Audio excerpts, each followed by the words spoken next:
Здраво, еко-научници, добре дојдовте во нашата еко-училница.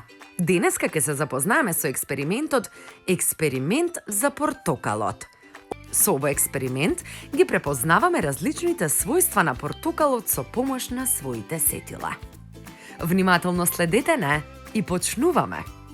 Потребни материјали ни се 2 сада со вода и 2 портокали.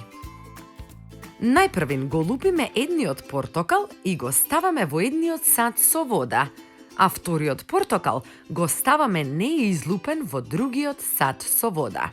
Наблюдуваме и констатираме дека излупениот портокал потонува, а неизлупениот не. Од овој експеримент заклучуваме дека кората од портокалот има мали меурчиња, тоест воздушни џебови што не дозволуваат да потоне портокалот, за разлика од излупениот портокал кој е без обвивка и потонува.